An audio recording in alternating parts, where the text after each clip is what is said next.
नमस्कार, मैं याचना जायसवाल। आप देख रहे हैं न्यूज़ झारखंड। चलिए जानते हैं सुबह से लेकर शाम तक की झारखंड की तमाम बड़ी खबरों को। झारखंड विधानसभा का मानसून सत्र, बीजेपी विधायक बोले कानून व्यवस्था ध्वस्त, हेमंत सोरेन इस्तीफा दें।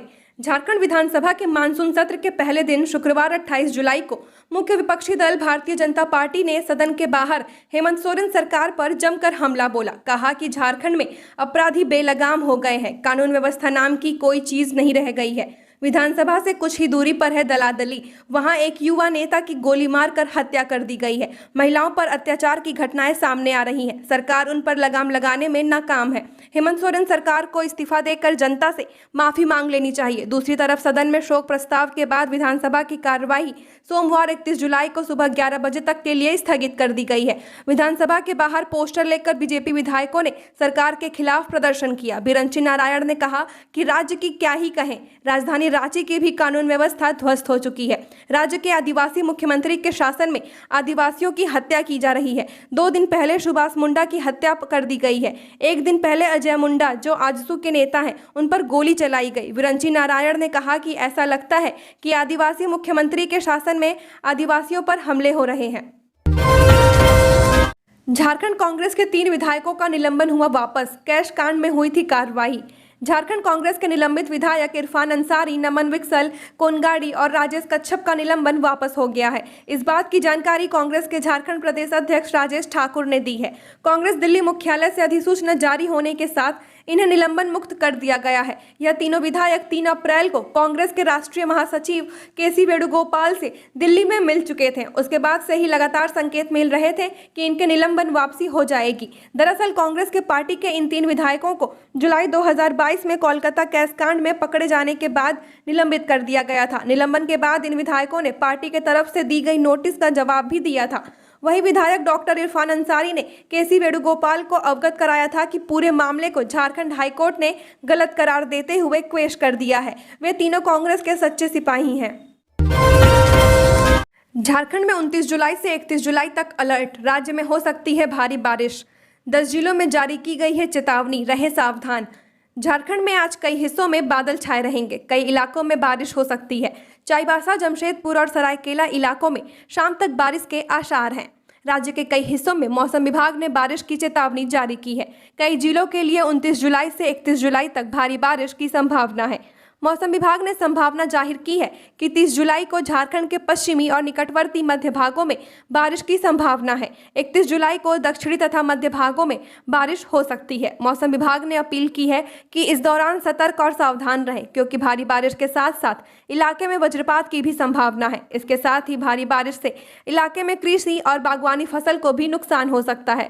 निचले इलाकों में जल जमाव की वजह से लोगों को परेशानी भी हो सकती है। 31 जुलाई को जिन इलाकों में भारी बारिश की संभावना है, उनमें राज्य के 10 जिलों में अलर्ट जारी किया गया है। इनमें लातेहार, लोहरदगा, गुमला, सिमडेगा, रांची, खूंटी, पश्चिमी सिंहभूम, पूर्वी सिंहभूम, सरायकेला, खरसावां और रामगढ़ में भारी बारिश की चेतावनी मौसम केंद्र ने दी है।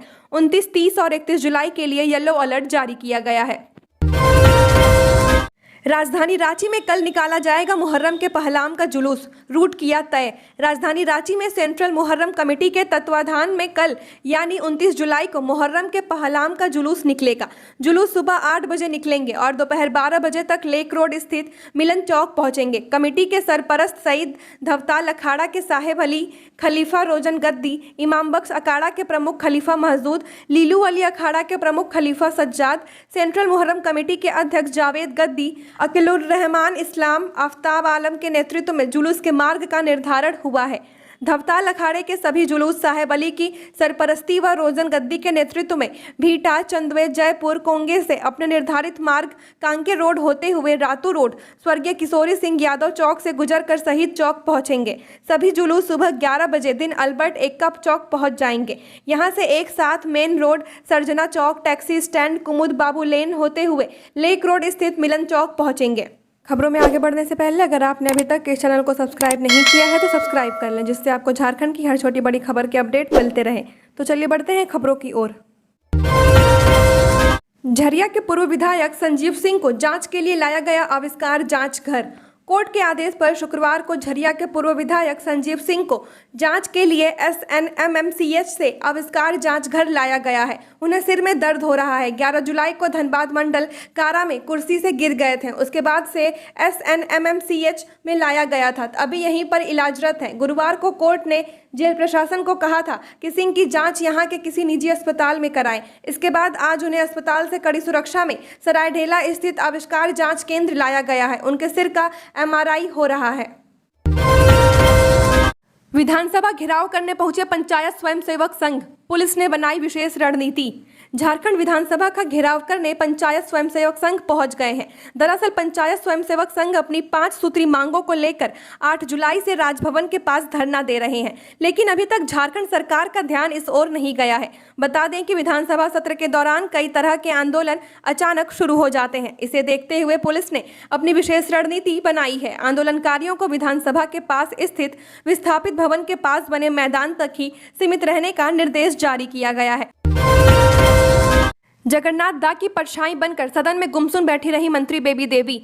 झारखंड विधानसभा का मानसून सत्र शुरू हो गया है। पहले दिन शोक प्रस्ताव के दौरान सदन ने पूर्व मंत्री स्वर्गीय जगन्नाथ महतो को याद किया। इस दौरान उनकी पत्नी मंत्री बेबी देवी सदन के अंदर गुमसुम बैठी रही। जिस सीट पर मंत्री की हैसियत से पूर्व मंत्री जगन्नाथ महतो बैठा करते थे, उसी सीट पर मंत्री बेबी देवी बैठी। वह चुपचाप बैठकर सदन की बातें सुनती रही। सदन के अंदर सभी दल के नेता स्वर्गीय जगन्नाथ महतो को अपने अपने तरीके से याद कर रहे थे। इस दौरान मंत्री बेबी देवी सामने रखे कागज को पलटती रही। उनके चेहरे पर मायूसी साफ झलकती रही। वह अपने माथे पर रखे आंचल को बार बार संभाल रही थी। पूरा सदन बेबी देवी को देखता रहा। वह मुख्यमंत्री हेमंत सोरेन के ठीक पीछे मंत्री बादल पत्रलेख के साथ बैठी हुई थी। सीएम हेमंत सोरेन ने शोक प्रस्ताव के दौरान स्वर्गीय जगन्नाथ महतो को टाइगर बोलकर याद किया। उन्होंने कहा कि जगन्नाथ दा की कमी हमेशा खलेगी। इस दौरान शिक्षा के क्षेत्र में जगन्नाथ महतो के योगदान को याद किया जाएगा। पलामू में बिहार के शूटर ने की थी बमबाजी, पुलिस ने एक को किया गिरफ्तार। विश्रामपुर थाना क्षेत्र के डाक बंगला परिसर में प्रभु साव नाम के कबाड़ी के कारोबारी से रंगदारी वसूलने के लिए बमबाजी की वारदात को अपराधियों ने अंजाम दिया था। अब पुलिस ने मामले का खुलासा कर दिया है। पुलिस के अनुसार बिहार के शूटर ने रंगदारी के लिए बमबाजी और फायरिंग की थी। पलामू पुलिस ने छापेमारी कर शूटर को गिरफ्तार कर लिया है। टुंडी में जंगली हाथी का आतंक, घर को किया क्षतिग्रस्त। टुंडी में एक पखवाड़ा बाद फिर से दर्जन भर हाथी झुंड का पुनरागमन हुआ है। हाथी झुंड ने आते ही बांदडिया में भारी नुकसान पहुंचाया है। गुरुवार की देर रात हरि राय के घर को पीछे से धक्का मारकर तोड़ दिया और सूंड के सहारे घर के अंदर रखे चावल, गेहूं और अन्य खाद्य सामग्री चट कर गए। हाथी द्वारा घर तोड़ने के क्रम में घर वाले घर छोड़कर भाग गए। बाद में हो हल्ला सुन ग्रामीण जुटे और हाथी झुंड को वहां से भगाया। हाथी आराम से टुंडी पहाड़ पर चढ़ गए। हाथी झुंड के आने के बाद एक बार फिर पहाड़ के तलहटी में बसे ग्रामीणों में दहशत बना हुआ है। झारखंड हत्या से पहले सुभाष को आया था कॉल, पूछा गया था ये सवाल, फिर अपराधियों ने ऑफिस में घुसकर मार दी गोली। माकपा नेता सुभाष मुंडा हत्याकांड की जांच में रांची पुलिस की SIT जुटी है। पुलिस सूत्रों का कहना है कि अब तक जांच में यह बात सामने आई है कि हत्या के थोड़ी देर पहले किसी ने सुभाष मुंडा को फोन कर पूछा था कि ऑफिस में हो तुम। उन्होंने कहा था हाँ। इसके बाद एक गाड़ी से 5 लोग दलादली चौक के समीप स्थित उनके मार्केट कॉम्प्लेक्स के पास पहुंचे। कॉम्प्लेक्स से सटा एक रास्ता पीछे जाता है। अंदर जाने पर उनके ऑफिस के पहले लोहे का गेट है। उस गेट से चारों अपराधी अंदर गए। एक अपराधी गेट पर ही खड़ा रहा। वहीं 3 अपराधी ऑफिस के पहले कमरे में वेटिंग रूम में गए। वहां पर एक अपराधी रुक गया। वहीं 2 अपराधी ऑफिस के अंदर गए। दोनों अपराधी व सुभाष मुंडा के बीच किसी 3 एकड़ जमीन को लेकर चर्चा हुई। इसी दौरान बिजली चली गई। तभी सामने बैठे अपराधियों ने पिस्टल से सुभाष मुंडा पर ताबड़तोड़ फायरिंग कर दी। अपराधियों ने सुभाष मुंडा की गर्दन से नीचे, छाती व पेट में 8 गोलियां मारी हैं। घटना के बाद अपराधी वहां से भाग निकले। घटनास्थल से अस्पताल के CCTV अपराधियों की धुंधली तस्वीर नजर आ रही है। अपराधी चेहरा ढके हुए हैं, इससे उनकी पहचान नहीं हो पा रही है। देर रात अचानक ही चतरा जेल में छापेमारी करने पहुंच गई पुलिस। मिली ऐसी चीजें। विधि व्यवस्था सुधार लाने के लिए चतरा जिला में प्रशासन कार्रवाई में जुट गई है। जिला प्रशासन के अधिकारियों ने उपायुक्त अबू इमरान और SP राकेश रंजन के संयुक्त निर्देश पर आधी रात को मंडल कारा में छापेमारी की। छापेमारी के दौरान आधा दर्जन से अधिक दंडाधिकारी व करीब 250 जवान मौजूद थे। जवानों ने जेल के सभी बैरकों को खंगाला। अचानक हुए इस कार्रवाई से कैदियों में हड़कंप मच गया। कुछ कैदियों के पास खैनी, गुटखा व तंबाकू समेत दैनिक उपयोग के सामान मिले हैं। बैरकों में बंद कुख्यात व दुर्गात पेशेवर बंदियों के पास से किसी भी तरह का घोर आपत्तिजनक सामान बरामद नहीं हुआ है। गिरिडीह में मालवाहक की चपेट में आने से 12 वर्षीय बच्ची की मौत। खिजूरी मुख्य मार्ग पर देवरी थाना क्षेत्र के देवरी गांव के पास हुए सड़क दुर्घटना में मालवाहक ट्रक की चपेट में आ जाने से 12 वर्षीय बच्ची की मौत हो गई। घटना शुक्रवार की पूर्वाह्न 10 बजे की है। घटना के संबंध में मिली जानकारी के अनुसार देवरी थाना क्षेत्र के चोलीडीह गांव निवासी सोमर मोहाली की 12 वर्षीय पुत्री पूजा कुमारी अपने मां बेबी देवी व भाभी गुड़िया देवी के साथ बांस लगाने गांधी टाड़ गांव आई हुई थी। बांस लेकर वापस लौटने के क्रम में देवरी गांव के पास सड़क पार कर रही थी। इसी दरमियान तेज गति से जा रही मालवाहक ट्रक बच्ची को कुचलते हुए निकल गई। इस घटना में पूजा गंभीर रूप से घायल हो गई थी। उसे उपचार के लिए सामुदायिक स्वास्थ्य केंद्र देवरी लाया गया, जहां पर उपचार के बाद उसकी नाजुक स्थिति को देखते हुए बेहतर उपचार हेतु गिरिडीह रेफर कर दिया गया। गिरिडीह ले जाने के क्रम में रास्ते में ही पूजा की मौत हो गई। घटना के बाद वाहन का चालक ट्रक लेकर भाग निकला, लेकिन देवरी पुलिस के द्वारा पीछा कर पकड़ लिया गया।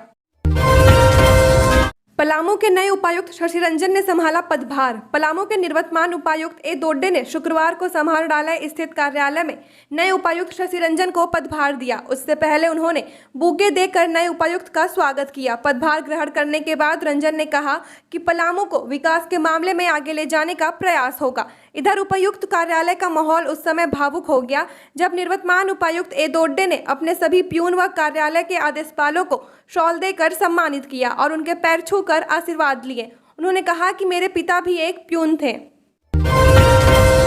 मणिपुर की घटना ने देश की आंतरिक सुरक्षा का पोल खोला है। प्रदीप यादव, विधायक प्रदीप यादव ने कहा कि मणिपुर की घटना देश की आंतरिक सुरक्षा का पोल खोलकर रख दिया है। कई लोगों ने अपनी जान गंवाई है, उनकी आत्मा को शांति प्रदान करें। वेटनरी डॉक्टर की नियुक्ति में केवल 66 का हुआ चयन, 58 पद खाली। इंटरव्यू के 5 घंटे बाद ही रिजल्ट जारी। झारखंड लोक सेवा आयोग जेपीएससी द्वारा वेटनरी डॉक्टर की नियुक्ति में 124 पद पर 66 अभ्यर्थियों का चयन हो सका है। 58 पद खाली रह गए हैं। अनारक्षित के कुल 50 पदों में आरक्षित श्रेणी के 18 अभ्यर्थी ऐसे हैं जो मेरिट के आधार पर अपनी जगह बनाए हैं, जबकि आरक्षित कोटा में कुल 16 अभ्यर्थियों का ही चयन हो सका है। जेपीएससी गुरुवार को इंटरव्यू समाप्ति के महज 5 घंटे के अंदर फाइनल रिजल्ट जारी कर दिया है। वेटनरी डॉक्टर के 124 पदों के लिए 25, 26 व 27 जुलाई को इंटरव्यू लिया गया था। आयोग की अध्यक्षता डॉक्टर नीलिमा करकेट्टा, सदस्य doctor Ajit Bhattacharya, doctor enema Hansda, doctor Jamal Ahmad, सचिव रवि रंजन मिश्रा, नीरज कुमारी, अनुराग लकड़ा सहित अन्य अधिकारियों ने बैठक कर देर रात रिजल्ट जारी कर दिया है। झारखंड की और खबरों के लिए बने रहिए हमारे साथ। हमारे चैनल न्यूज़ झारखंड पर चैनल को सब्सक्राइब करें, साथ बेल आइकन को प्रेस करें।